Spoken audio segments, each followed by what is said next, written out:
हम काम क्या करना चाह रहे थे कि एक इस तरह की ई कॉमर्स ऐप हो जिसमें यहाँ से सर्च भी फीचर हम इम्प्लीमेंट करेंगे। ये सारी प्रोडक्ट ये चीज़ें हम डेटाबेस से लेके आएंगे। ये जो सजेशन एंड स्पेशल प्रोडक्ट ये भी डेटाबेस से लेके आएंगे।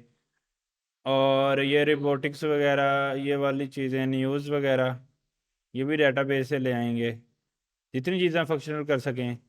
ये ईमेल कैसे काम करेगी इसके लिए लाइब्रेरी ये भी डेटाबेस से लेके आएंगे। उसके बाद जो है लॉगिन साइन अप इसमें इम्प्लीमेंट करेंगे। और ये जो प्रोडक्ट शो होंगी।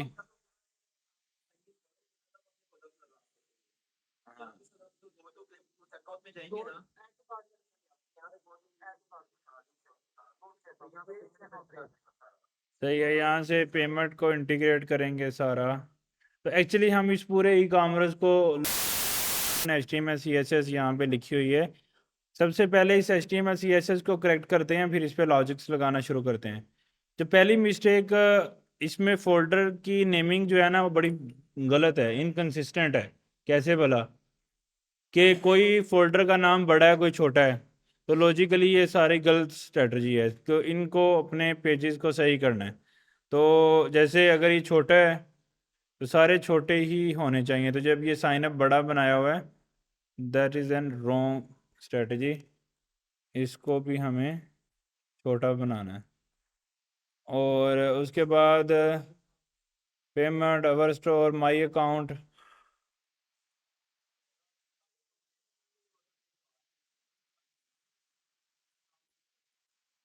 उसके बाद लॉगिन सही है, कार्ड सही है, एडमिन ठीक है। एडमिन में सेटिंग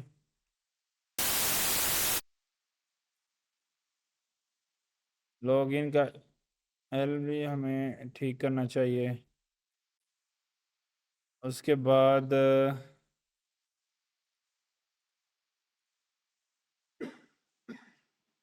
अच्छा उसके बाद एडमिन में अब सारी चीज़ें ठीक हैं, एडमिन के कंपोनेंट भी ठीक हैं। और ये जो हैं इसमें भी इनकंसिस्टेंट हैं सारे ही। और कंपोनेंट को कभी भी पेज डॉट JSX से नहीं बनाते हम। कंपोनेंट का नाम से कंपोनेंट बनता है, कभी पेज डॉट JSX से तो पेज क्रिएट हो जाता है। तो हमें ये भी मिस्टेक है सारी। तो हमें इसको भी ठीक करना पड़ेगा, एक ब्लॉग बनाना है।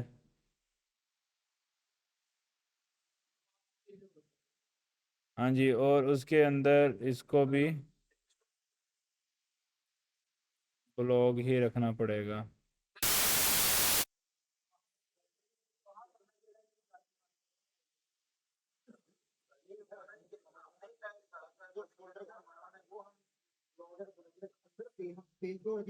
नहीं, वो पेज बनाने के लिए बनाना है ना। कंपोनेंट और पेज दो डिफरेंट चीज़ें हैं। तो हम अपनी एप्लीकेशन को डिवाइड कैसे करते हैं मैं आपको समझाता हूँ। जब हमें एप्लीकेशन बनानी है ना उसका हमें क्या काम करना है। हमें एक वेबसाइट बनानी है तो हमें सबसे पहले अपनी वेबसाइट को पेजेस में डिवाइड करना है। 2 पेज हैं, 3 पेज हैं, 10 पेज हैं, 20 पेज हैं। उन पेजेस के अंदर कंपोनेंट लगेंगे। और कंपोनेंट के नेम जो है वो कभी भी पेज डॉट JSX नहीं रखेंगे हम। उसके कंपोनेंट के नाम से कंपोनेंट की फाइल बनेगी, जो कि गलत स्ट्रेटजी है। कि अगर हम पेज डॉट JSX से राउट बन जाता है, तो हमें राउट नहीं बनाना है। बस समझ रहे हो। तो राउट सिर्फ दो तरह से नेक्स्ट जेएस राउटिंग लिखे ना कंसेप्ट। तो राउट दो तरह से राउट बनता है। यहाँ पे एक पिक्चर है इन्होंने ड्रा की हुई बड़ी अच्छी।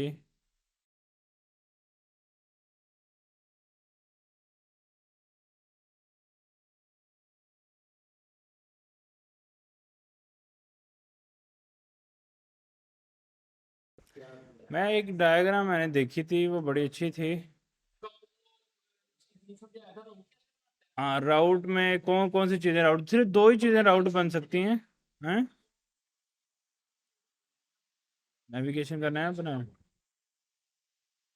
हो सकता है। लेकिन सिर्फ दो चीज़ों से राउट बनता है, अगर हम किसी फोल्डर में पेज डॉट JSX लिख दें या राउट डॉट JSX लिख दें। राउट डॉट JSX लिखेंगे या राउट डॉट JS लिखेंगे उससे क्या बनेगी API। और पेज डॉट जेएसएस लिखेंगे तो उससे पेज बन जाएगा। तो ये दो तरीके से राउट बनता है, तो इसके अलावा कोई चीज़ से राउट नहीं बनता, तो इसलिए हम वो चीज़ें खत्म करेंगे।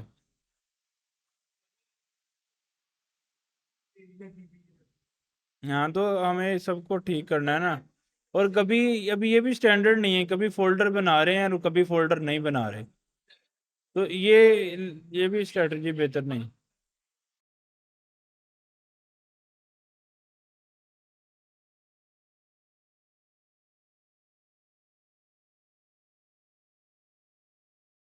समझ आ रही है ना क्या क्या मिस्टेक हैं, ताकि अब यूआई में भी जो जो मिस्टेक होंगी वो मैं आपको साथ साथ ही करवाता जाऊँ।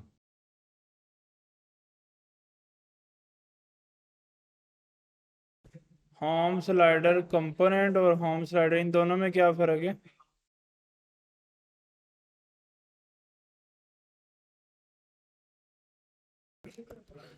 सबसे पहली जो मिस्टेक है ना, नेमिंग नहीं बिल्कुल भी ठीक है, मतलब सारे कंपोनेंट की नेमिंग गलत बनाई हुई है। और इसका नाम global dot C S S nav बार में क्यों रखा हुआ है?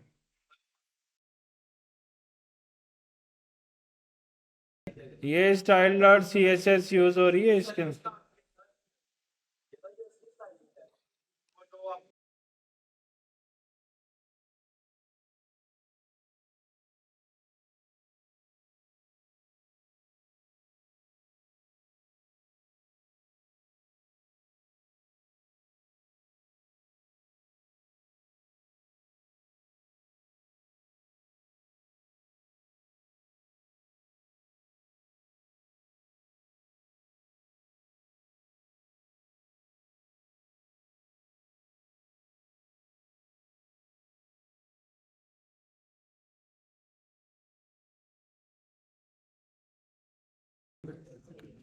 अच्छा जी, फोल्डर स्ट्रक्चर हमने कुछ बेहतर कर लिया आगे से,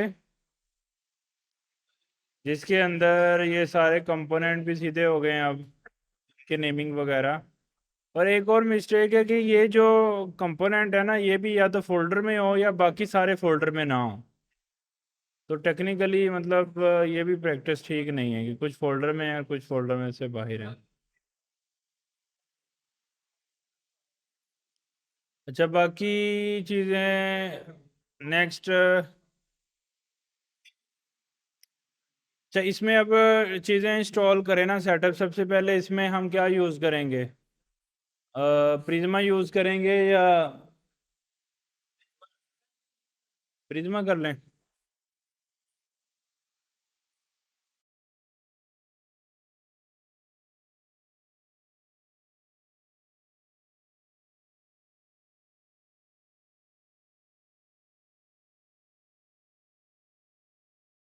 जी, सेटअप हो गया डेटाबेस का। स्कीमा बना लें अब।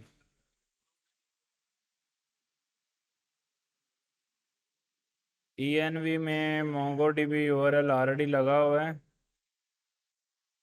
जो भी है वो ठीक है। स्कीमा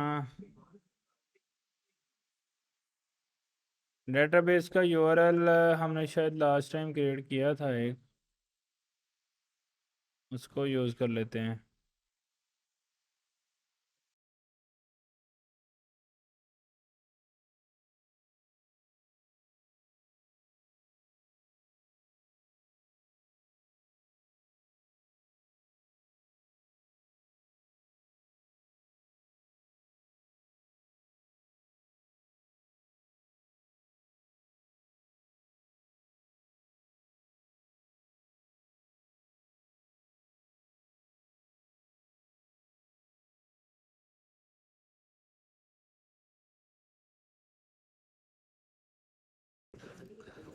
अच्छा जी, मैं मॉडल बना रहा हूँ, हमें यूज़र लॉगिन करना है, उसमें हम आईडी, ईमेल, नेम, वो रोल एडमिन है या यूज़र वो हमें डिफ़ाइन करना था, वो डिफ़ाइन कर दिया स्कीमा में।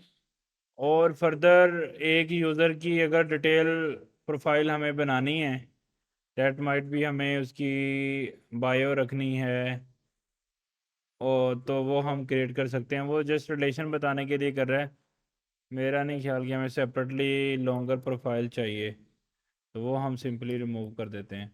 तो नेम, ईमेल और एक और हमें फील्ड चाहिए, that will be the password field, और उसकी टाइप भी स्ट्रिंग होगी, क्योंकि लॉगिन साइन अप इम्प्लीमेंट करना है तो ईमेल और पासवर्ड से लॉगिन साइन अप इम्प्लीमेंट करेंगे। बाकी सेम चीज़ें हैं, रोल में डिफ़ॉल्ट में यूज़र जाएगा और हम एडमिन भी पास कर सकते हैं। गुड। अच्छा, यूज़र टेबल के अलावा हमें कौन सा टेबल बनाना है? That will become order table, और उसमें क्या क्या चीज़ें होंगी वो हमें डिसाइड करना है। उसके अलावा और क्या बनाना है हमें?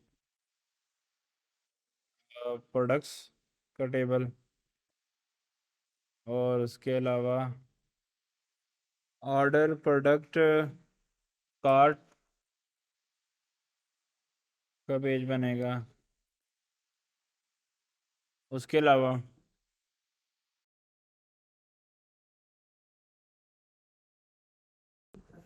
कार्ट से मैनेज हो जाएगा, और ऑर्डर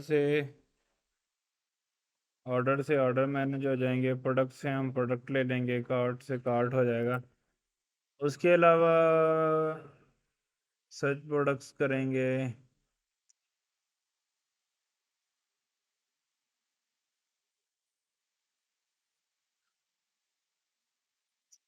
तो फर्दर उसके अलावा कोई ज़रूरत पड़ती है तो देखते हैं। ऑर्डर में हमारे पास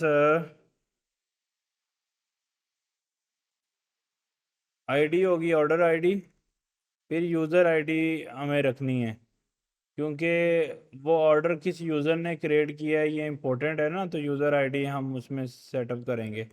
और उसकी टाइप भी क्या होगी? स्ट्रिंग। और उसका रिलेशन हमने बनाना है, हाँ,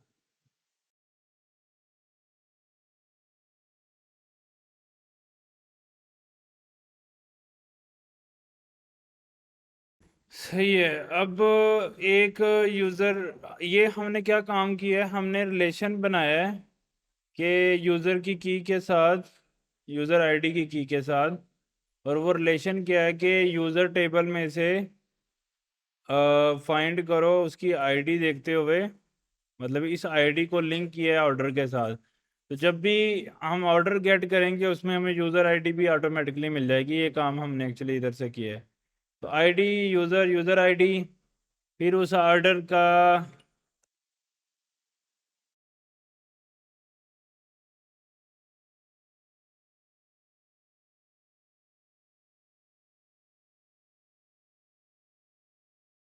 अच्छा जी, टोटल प्राइस आ जाएगी इंट में। और उसके अलावा वो क्या बता रहा है, हम इसके चेकआउट पेज से देख लेते हैं हम इधर से क्या क्या ले रहे हैं।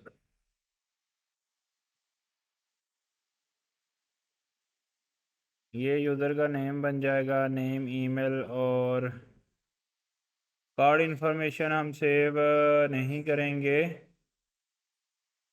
स्ट्राइप आईडी चाहिए होगी एक हमें, स्ट्राइप कस्टमर आईडी, और वो भी टाइप होगी स्ट्रिंग। उसके बाद ईमेल है, पेमेंट स्ट्राइप कस्टमर आईडी से मैनेज हो जाएगी। बिलिंग इंफॉर्मेशन ईमेल हम ऑलरेडी ले चुके हैं। ऑर्डर की टोटल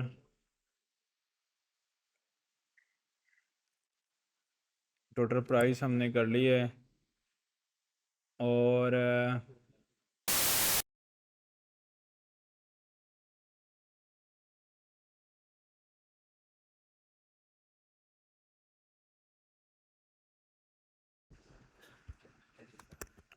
एक्चुअली मेरी प्राइस में कन्फ्यूजन है कि हमें इधर फिर फ्लोट करना चाहिए अवेलेबल। अच्छा, उसके बाद स्ट्राइप कस्टमर आईडी सेव होगी, क्योंकि उसमें हमें स्ट्राइप का यूज़र भी बनाना पड़ेगा एक, ताकि उसकी पेमेंट सक्सेस कर सकें। और यूज़र आ गया, user ID, total price, stripe customer ID, और उसने कौन सी प्रोडक्ट परचेज की है उसकी आईडी भी हमें सेव करनी पड़ेगी। हम्म,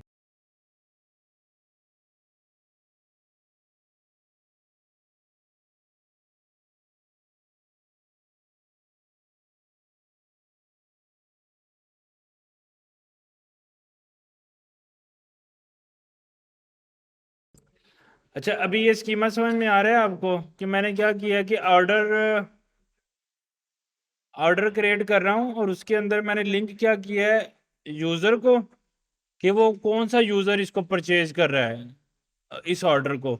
मतलब कोई यूज़र ऑर्डर परचेज कर रहा है तो उसका लॉगिन होना ज़रूरी है, तो इसलिए मैंने उसमें यूज़र आईडी सेव कर रहा हूँ कि कौन सा यूज़र इस ऑर्डर को परचेज कर रहा है। मतलब उस ऑर्डर को करने वाले यूज़र की इंफॉर्मेशन मुझे चाहिए, इसलिए मैंने ऑर्डर आईडी क्रिएट कर दी। टोटल प्राइस वो ऑर्डर कितने का है वो मैंने कर लिया क्रिएट। फिर वो जो उसकी पेमेंट हैंडल हुई है वो स्ट्राइप के साथ हुई है, तो उसके लिए मैं स्ट्राइप ट्रांजैक्शन आईडी में भी स्ट्राइप ट्रांजैक्शन आईडी उसको मैंने सेव कर लिया।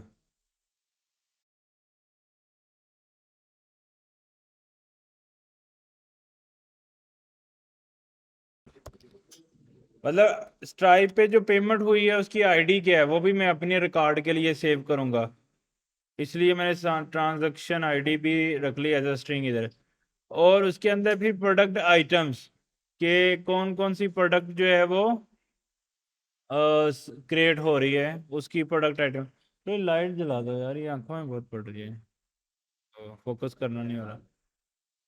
और एक ऑर्डर के अंदर एक से ज़्यादा प्रोडक्ट परचेज हो सकती हैं, तो इसलिए मैंने उसका एक अलहदा से कलेक्शन क्रिएट कर लिया प्रोडक्ट आइटम्स का।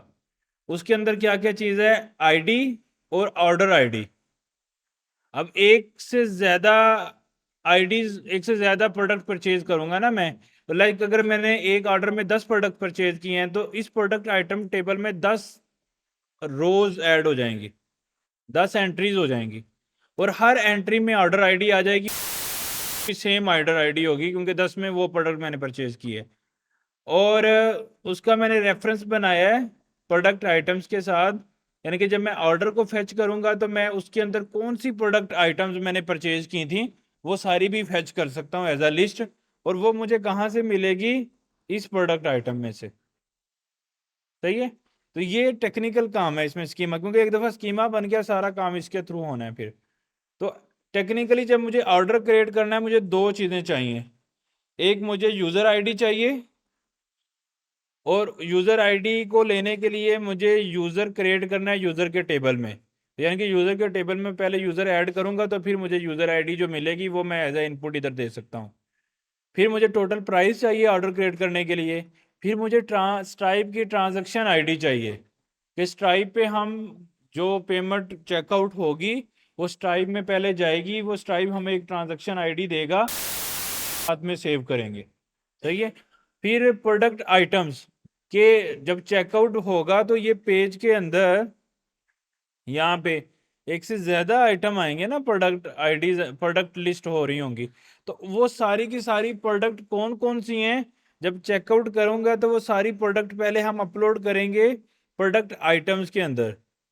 सही है कि कौन सी प्रोडक्ट आइटम परचेज की है यूज़र ने, और हर एक प्रोडक्ट आइटम में हम ऑर्डर आईडी सेव करेंगे।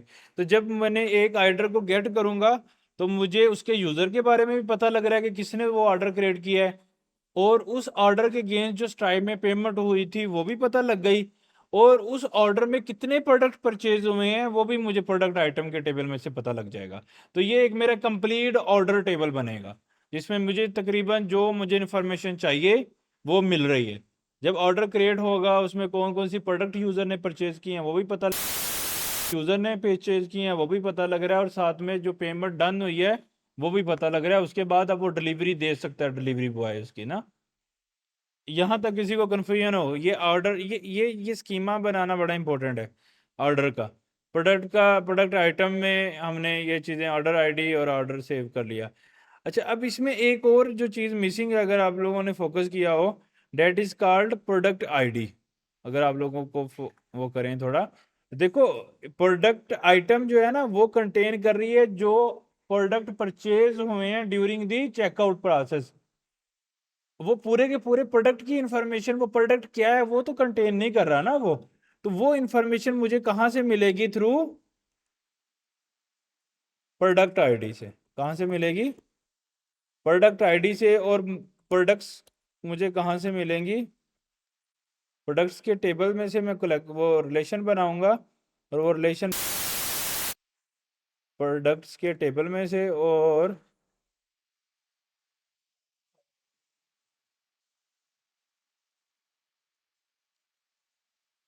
इसमें मैं आईडी दूंगा, प्रोडक्ट आईडी।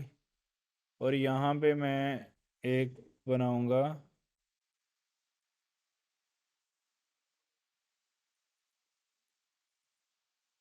Product items.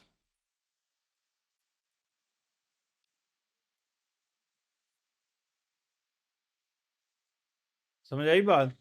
कि अब ये प्रोडक्ट आइटम में क्या क्या चीज़ें होंगी?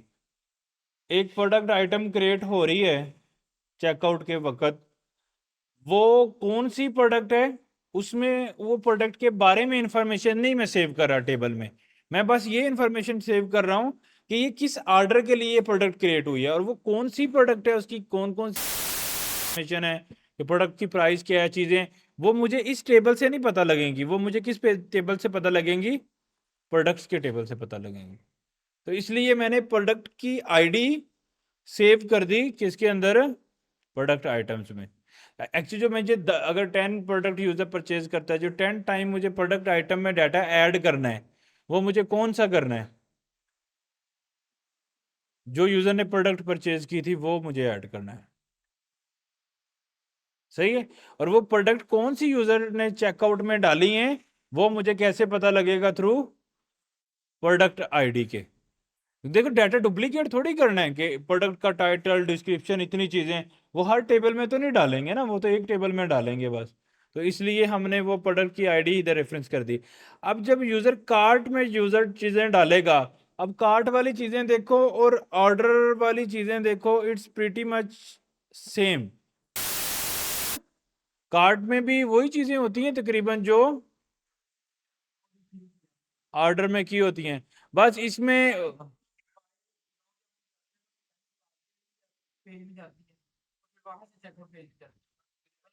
ऐड टू के मतलब ऐड टू कार्ट और चेकआउट पेज के बाद जो ऑर्डर क्रिएट होता है वो तकरीबन सिमिलर ही होता है। तो क्या मैं इसकी कॉपी पेस्ट कर दूं सारी चीजें तकरीबन इधर कार्ट में? देखो कार्ट में जो प्रोडक्ट्स पड़ी होंगी, क्या ये इंफॉर्मेशन चाहिए किस यूजर ने क्रिएट की है?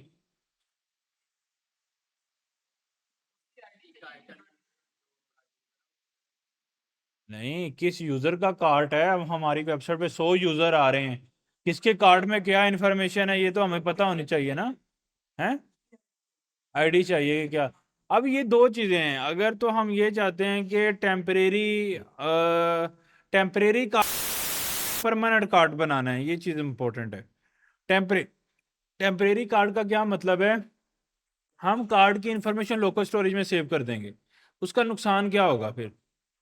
जब यूजर अपना दोबारा किसी दूसरे लैपटॉप में खोलेगा या मोबाइल में एप्लीकेशन खोलेगा तो उसके कार्ड में कुछ भी चीजें नहीं होंगी। तो हम इसको टेम्परेरी ही बना लेते हैं, टेम्परेरी बना लें ताकि लोकल स्टोरेज वाला कंसेप्ट भी समझ में आ जाए। तो इसको टेम्परेरी बना लेते हैं, तो फिर कार्ड का एक्चुअली टेबल बनाने की ही जरूरत नहीं है।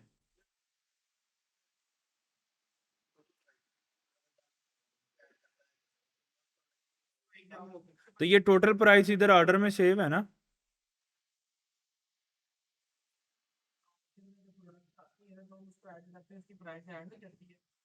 वो वो सारा डाटा जो भी हम लोकल स्टोरेज में रख देंगे, लेकिन उसमें फर्क क्या, नुकसान क्या होगा? नुकसान ये होगा कि यूजर अपना लैपटॉप ना, अगर क्योंकि हम उसको डेटाबेस में नहीं, उसके कार्ट को, यानी कि जो भी कार्ट में इंफॉर्मेशन आ रही है मैं डेटाबेस में नहीं सेव कर रहा। तो जब यूजर अपना ब्राउजर चेंज करेगा या लैपटॉप चेंज करेगा या मोबाइल से खोलेगा हमारी वेबसाइट, तो उसको कार्ट में कोई भी चीजें नजर नहीं आएंगी। हैं? अगर डेटाबेस में रखेंगे तो फिर परमानेंट स्टोरेज हो जाएगी, फिर मतलब यूजर जिधर से भी खोलेगा तो फिर इसका एक नुकसान है, यूजर को लॉगिन पहले करना है। देखो ना, लॉगिन करेगा तो मैं कार्ट में चीजें रखूंगा, क्योंकि कार्ट में यूजर आईडी सेव करनी है। तो जब यूजर ही लॉगिन नहीं है तो यूजर आईडी कार्ट में सेव नहीं हो सकती।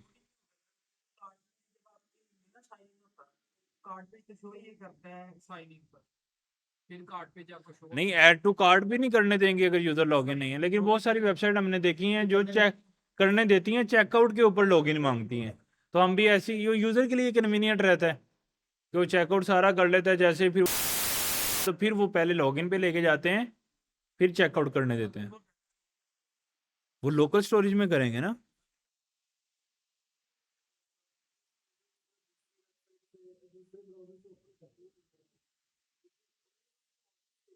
नहीं नहीं, ऐड टू कार्ट मैंने कर दिया 2-3 वेबसाइट। अब मैंने क्रोम ब्राउजर डिलीट करके दूसरे ब्राउजर पे मैं शाम को चला गया। ये बहुत रेयर चांस है कि यूजर ऐसे करेगा, लेकिन ऐसे करेगा तो फिर हमारा जो उसने कार्ड में ऐड किया होगा वो सब जीरो हो जाएगा। लाइक मे बी हम अभी से कोई वेबसाइट खोल लेते हैं, कोई ऑर्डर वाली वेबसाइट, कोई कंप्यूटर वाली। दराज में लॉगिन करना पड़ता है शुरू में।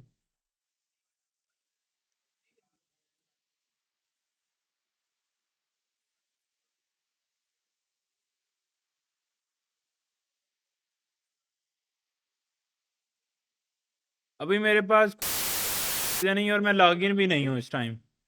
तो क्या मैं लॉग आउट कर पाऊँ, लॉगिन कर पाऊंगा? किधर है ऑटो कार्ड?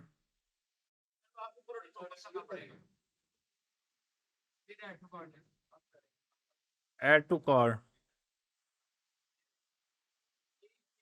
ये लॉगिन मांग रहा है, लेकिन कुछ वेबसाइट लॉगिन मांग, कुछ वेबसाइट नहीं भी मांग रही है कोई ऐसी है। हमें तो भी मांगती है।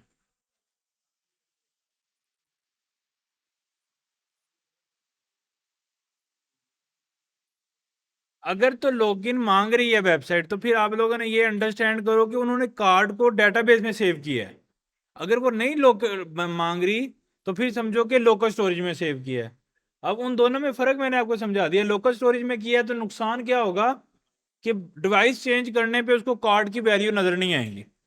मतलब उसने मोबाइल में भी हमारी ऐप की हुई है, ब्राउजर में भी की है, तो उन दोनों की प्रोडक्ट्स आपस में सिंक नहीं होंगी जो कार्ट में पड़ी होंगी।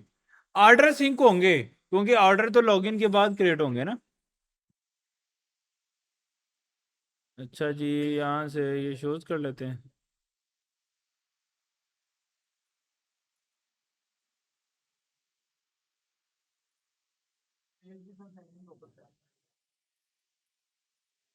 कैट कार्ड में ऐड होगी।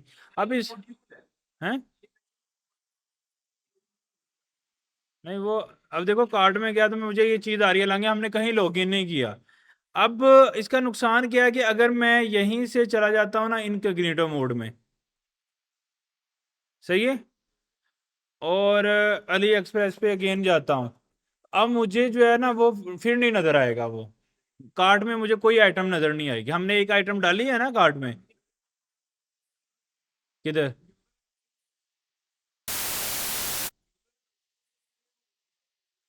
अब देखो मेरे कार्ट में कुछ भी नहीं है, एम्प्टी कार्ट है, लेकिन कार्ट में मैंने डाटा तो डाला था। वो क्यों नहीं आ रहा भला? क्योंकि हर टैब, हर एक ब्राउजर का, हर प्रोफाइल का अपना लोकल स्टोरेज होता है, तो वो शेयरेबल नहीं है। तो इसलिए कह रहा हूँ, जब वो दो डिफरेंट डिवाइस से या दो डिफरेंट ब्राउजर से सेम हमारा अकाउंट एप्लीकेशन खोलेगा, तो उसको कार्ट में चीज़ें इधर नहीं आ रही। लेकिन अगर हम वापस दोबारा अपने में उसी में चले जाते हैं, तो इधर आ रही है, इधर नहीं आ रही। क्यों भला? इसकी जो लोकल स्टोरेज है वो सेपरेट है। अगर मैं इसका आपको लोकल स्टोरेज दिखाऊं ना अभी, इंस्पेक्ट करके, एप्लीकेशन, लोकल स्टोरेज, नहीं स्टोर होता है, लेकिन अगर मैं ऐड टू कार्ड करूंगा तो स्टोर होगा ना।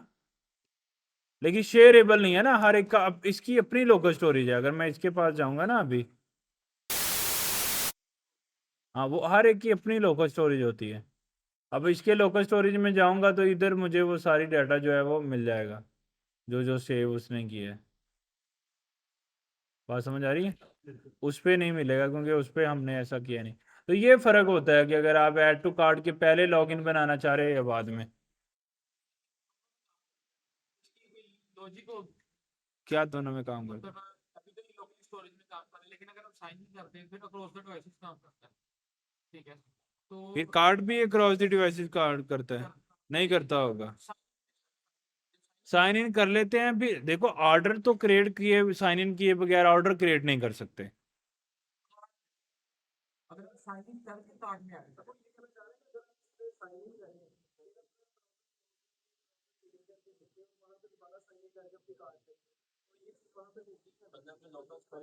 अगर उसने नहीं परमानेंट में शिफ्ट की हुई यूजर में, लेकिन मोस्ट ऑफ द टाइम अगर वो ये इधर नहीं कर रहा तो मुझे लगता है या हो सकता है उसने एक्स्ट्रा फीचर दिया हो, तो वो दोनों फीचर हों, दोनों फीचर।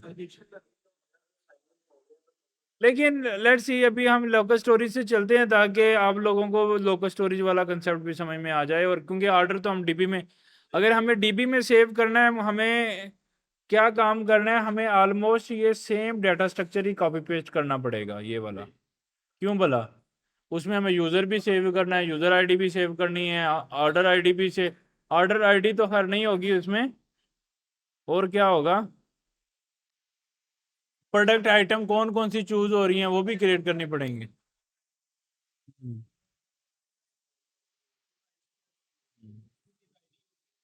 हाँ, तो वो सारी चीजें हमें मतलब दोबारा यहाँ पे करना पड़ेगा, उसका स्ट्रक्चर बनाना पड़ेगा। मैं इधर बना देता हूँ, हम सेव नहीं करेंगे चलो। तो इसमें यूजर आईडी भी होगी और टोटल प्राइस भी होगी, और स्ट्राइप आईडी नहीं होगी, उस वक्त पेमेंट तो नहीं हुआ ना। और प्रोडक्ट आइटम भी होंगे, कौन कौन सी प्रोडक्ट उसने स्ट्राइप में डाली है, उसने कार्ट में डाली है। तो इसका तकरीबन ये वाला डाटा स्ट्रक्चर बनेगा अगर हम बनाते हैं। हैं? मतलब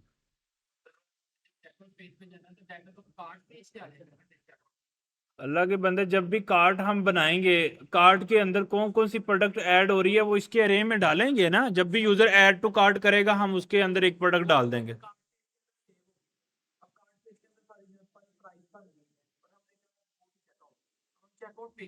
हाँ, तो हम वो ये वाली जितनी भी इंफॉर्मेशन थी वो हमें ऑर्डर में दोबारा क्रिएट करनी है। ऑर्डर का ये वाला हमारे पास खुद ही बैकग्राउंड में करेंगे ना, लेकिन इसमें ऐड तो करेंगे दोबारा। क्या?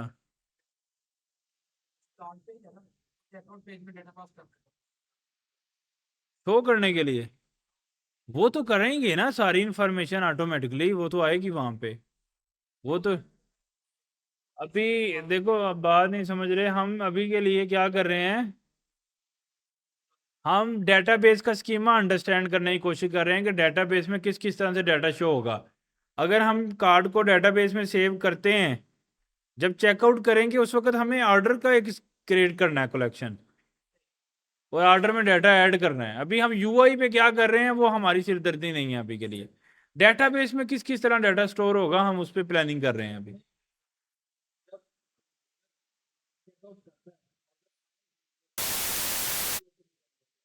हाँ, अब वो यहाँ से ये ऑर्डर क्रिएट होगा ना, माई ऑर्डर में कैसे जाएगा, हम कहेंगे वो ऑर्डर ले आओ जिसकी यूजर आईडी ये है, वो माई ऑर्डर में सारे ऑर्डर शो हो जाएंगे। इस ऑर्डर के टेबल में दुनिया के जितने भी यूजर आ रहे हैं सबके ऑर्डर पड़े हैं। हमें उस यूजर के, एक यूजर जो लॉगिन है उसके माई ऑर्डर निकालने हैं, कैसे निकालेंगे? वेयर यूजर आईडी, जो करंट यूजर लॉगिन है उसको जितने भी उसने ऑर्डर क्रिएट किए हुए हैं वो फेच कर लेंगे। वो सारा फ्रंट एंड से लोकली, अगर हम लोकल स्टोरेज यूज कर रहे हैं फ्रंट एंड से मैनुअली करेंगे, उसका फिर डीबी से कोई लिंक नहीं है ना, अगर वो लोकल स्टोरेज से कर रहे हैं हम। वो फ्रंट एंड की लॉजिक है, फिल्टर करके डिलीट कर दिया, ऐड कर दिया, वो फ्रंट एंड से हम मैनेज करेंगे। अच्छा जी, प्रोडक्ट आइटम आ गया। अब प्रोडक्ट की कौन कौन सी चीज़ें होंगी वो हमें डिस्कस करनी है। प्रोडक्ट में डिस्क्रिप्शन होगी प्रोडक्ट की,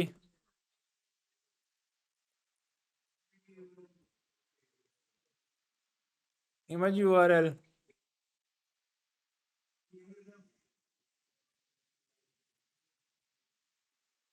और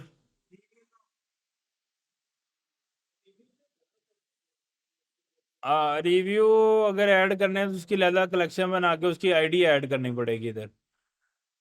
उसके बाद प्राइस होगी, टाइटल होगा,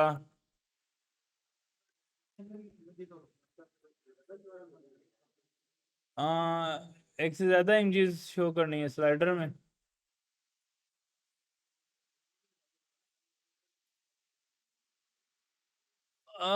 उस केस में फिर हमें क्या करना पड़ेगा, वो नॉर्मली ना उसको हम बोलते हैं, जो इस तरह की प्रोडक्ट होती है ना जिसमें डिस्क्रिप्शन चीज़ें लगती हैं, सेंटर में भी चीज़ें, वो रिच टेक्स्ट एडिटर होता है।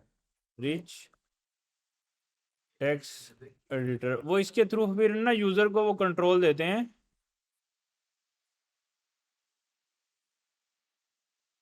ऐसा एडिटर होता है। तो जब वो प्रोडक्ट की डिस्क्रिप्शन एक्चुअली ऐड करता है ना, वो फिर इस तरह इसके थ्रू खुद से डिज़ाइन करते हैं मैनुअली, रिच टेक्स्ट एडिटर से। बात समझ रहे हो?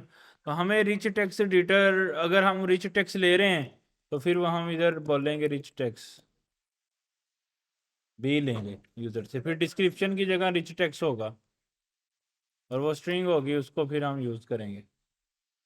उसमें रिच टेक्स्ट में सारा कुछ वो उसने अंदर ही बाइंड किया होता है, वो जैसे हम रेंडर कर सकते हैं। हाँ, वो सब उसके पास ये एडिटर दे दिया ना, जिधर से वो प्रोडक्ट ऐड कर रहा है इसके ऊपर वो टाइटल बताएगा, बाकी चीज़ें बताएगा। जिधर डिस्क्रिप्शन की बात आएगी उधर इसके पास ये एडिटर होगा। वो अपनी मर्जी से पिक्चर लगाना चाह रहा है, वीडियो जो भी करना चाह रहा है, वो सारा डिज़ाइन खुद से कर लेगा। वो जो टेक्स्ट एडिटर हैं वो हमें एक स्ट्रिंग दे देते हैं, उस स्ट्रिंग को जस्ट हम डिस्प्ले करेंगे तो सारा रेंडर हो जाएगा। HTML टाइप की स्ट्रिंग देते हैं वो। यानी कि ये रिच टेक्स्ट एडिटर है ना, जब हम ये कर लेते हैं इससे जो आउटपुट हमें मिलती है वो हमें मिलती है HTML की फॉर्मेट में आउटपुट। उस HTML को जब हम रेंडर करते हैं ना पेज के ऊपर, जिस तरह हम अपनी HTML लिखते हैं वो वही रेंडर हो जाती है जिस तरह की यूज़र ने बनाई होती है। वो रिच टेक्स्ट एडिटर से ये काम होता है। तो इसलिए अक्सर में कोई ऐसे तो हम मैंने जो डिस्क्रिप्शन का डिज़ाइन है या तो एक जैसा होगा, अगर उसमें वेरिएशन आ रही है तो वो रिच टेक्स्ट के अलावा कोई ऑप्शन नहीं है, क्योंकि कितने पेजेस डिज़ाइन कर लेंगे ना, कभी यूज़र को पहले पिक्चर लगानी है, बाद में लिखनी है, बाद में, फिर वो रिच टेक्स्ट एडिटर से काम चलता है। अच्छा, अब रिच टेक्स्ट अगर हम अलाउ कर रहे हैं तो अभी के लिए जैसे हम सिंपल डिस्क्रिप्शन शो कर देंगे।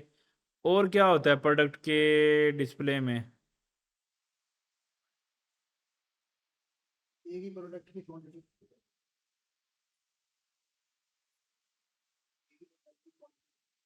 प्राइस हो गई, डिस्क्रिप्शन हो गई, रिव्यूज देख सकते हैं।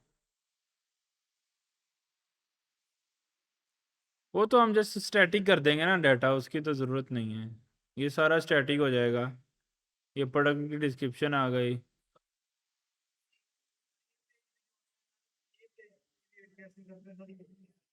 ये यहाँ पे आ गया। बस ये इतना ही बहुत है अभी के लिए इमेज। और इमेजेस एक से ज़्यादा हो तो हम इसकी एरे भी बना सकते हैं इमेजेस की ना,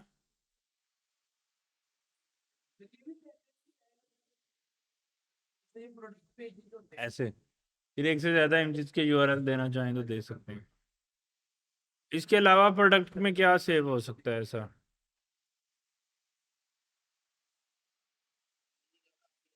इतना काफ़ी है, ये भी अगर कंप्लीट कर लें तो काफ़ी है। अब इसमें हमारा फ्लो क्या होगा, ये हम मैनुअली मैनेज करेंगे क्लाइंट साइड से, बाकी ये सारी चीज़ें डाटाबेस में सेव हो रही होंगी। सही है। तो मेनली डाटाबेस में अगर आप देख रहे हो तो प्रोडक्ट सेव करने के लिए हमें यूज़र आईडी की ज़रूरत नहीं है। उसमें जैसे हमें प्रोडक्ट की आईडी जो कि ऑटो क्रिएट होगी, ये वाली जो मोंगोडीबी क्रिएट करता है। हमें डिस्क्रिप्शन चाहिए, इमेजेस के URL चाहिए एक से ज़्यादा अगर इमेजेस हैं, और प्राइस चाहिए, और टाइटल चाहिए, और ये चीज़ें चाहिए तो हम प्रोडक्ट ऐड कर सकते हैं अपनी। और उसमें यूज़र लॉगिन की कोई कंस्ट्रेंट नहीं है कि ये प्रोडक्ट किसने क्रिएट किया है, क्योंकि ये सिंपली प्रोडक्ट्स हैं हमारी। डैशबोर्ड में कर सकते हैं, जिधर सर्वर साइड रेंडर करनी है चीज़ें उधर नहीं कर सकते। अच्छा, यहाँ पे ऑर्डर्स क्रिएट कर लिए और बाकी चीज़ें। अच्छा, अब हम प्रोडक्ट क्रिएट करते हैं सबसे पहले, ताकि उसके बाद ऐड टू कार्ट चल सके। प्रोडक्ट होंगी हमारे पास, डिस्प्ले होंगी, प्रोडक्ट को हम रेंडर करेंगे, फिर हम ऐड टू कार्ट और बाकी फंक्शनैलिटी चला सकते हैं। ऑथेंटिकेशन जब लॉग ऐड टू कार्ट के बाद चेकआउट करेगा, फिर लॉगिन पेज पे रिडायरेक्ट होगा यूज़र, फिर चेकआउट होगा सर चीज़ें। अच्छा, अब सबसे पहला हमारा काम ये है, स्कीमा हमारा बन गया है, और हमने, आप लोगों ने कोई पेज ऐसा मुझे चाहिए जहाँ से ऐड टू प्रोडक्ट का कौन सा पेज है, प्रोडक्ट ऐड करने हैं, नीचे सर, नीचे लाइट मोड के साथ। यानी ऐड प्रोडक्ट क्रिएट करने का, प्रोडक्ट प्रोडक्ट क्रिएट कहीं से नहीं होती। आप लोग कह रहे थे ना इधर जब लॉगिन करेगा फिर प्रोडक्ट ऐड हो सकती हैं। ये तो हार्ड कोडेड है ना, प्रोडक्ट ऐड करने का कोई फॉर्म बनाया आप लोगों ने?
अगर ड्रैग एंड ड्रॉप भी चलाना है प्रोडक्ट की इमेजेस अपलोड करने के लिए, तो एक लाइब्रेरी भी चाहिए, डेट इज कॉल्ड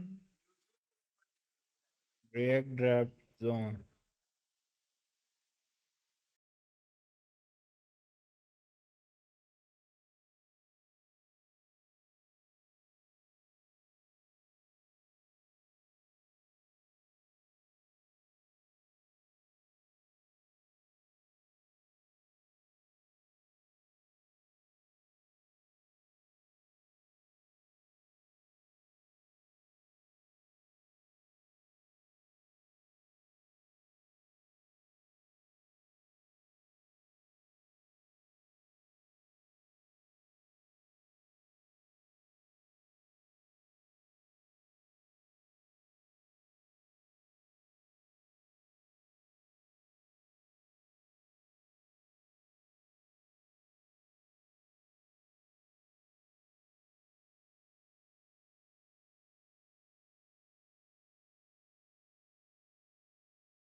सही है। अच्छा, अभी मैंने क्या किया है कि चेकआउट की जगह में थोड़ा बदलना है टैक्स। कहाँ से आ रहा है चेकआउट?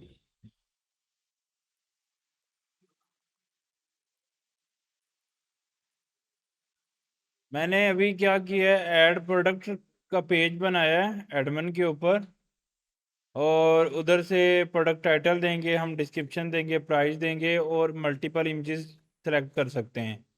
लाइक अगर मैं एक से ज़्यादा ऐसे इमेजेस सेलेक्ट करता हूँ, तो वो सारी की सारी मुझे कंसोल के अंदर नज़र आ रही हैं। 3 की अरे बन गई है। अब ये तीनों इमेजेस को मैं अपलोड करूँगा किसी ना किसी स्टोरेज सर्विस पे। मेट भी हम फायरबेस यूज़ करते हैं या AWS यूज़ करते हैं या क्लाउडनेट यूज़ करते हैं। वो सर्विस हमें क्या करेगी, URL देगी, हम लेके प्रोडक्ट को क्रिएट करेंगे डेटाबेस के अंदर। अभी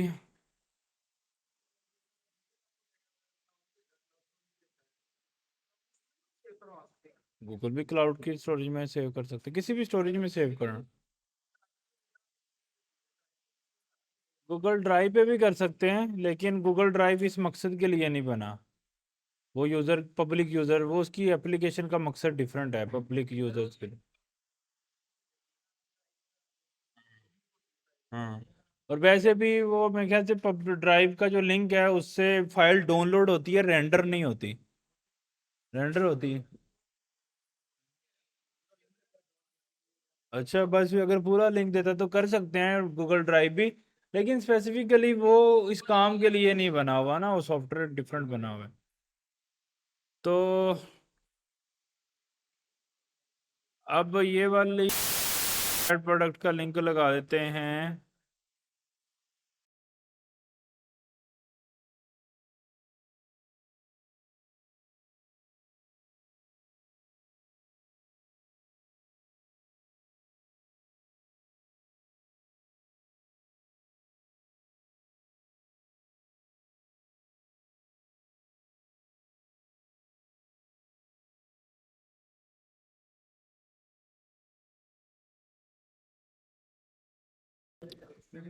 क्रिएट प्रोडक्ट का एड्रेस मैंने यहाँ पे लिंक करके प्रोडक्ट क्रिएट कर दिया है। अब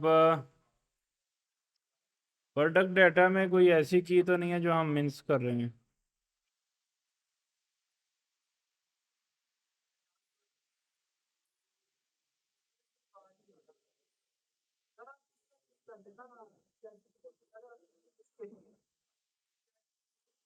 price, description, rating, stock, brand, category, thumbnail, images की रे बन गई है। थंबनेल हम उसमें से एक पिक्चर यूज़ कर लेंगे। ब्रांड और स्टॉक और कैटेगरी कौन सी है, ये चीज़ें अच्छी हैं। कैटेगरी फिर से लेनी पड़ेगी ना एज इनपुट भी हमें। इनपुट नहीं ना बनाया कैटेगरी का, और वहाँ से वो भी करना पड़ेगा हमें।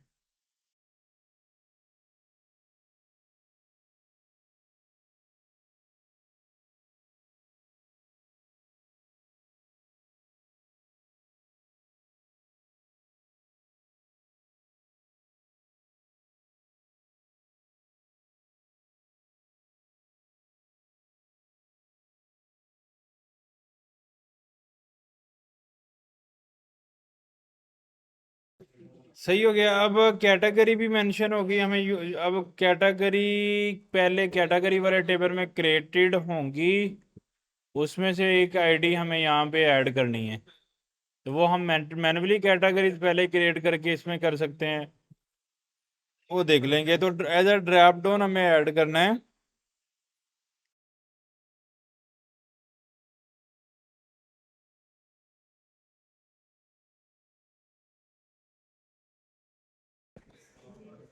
बस वो ये सीख भी तो रहे हैं ना।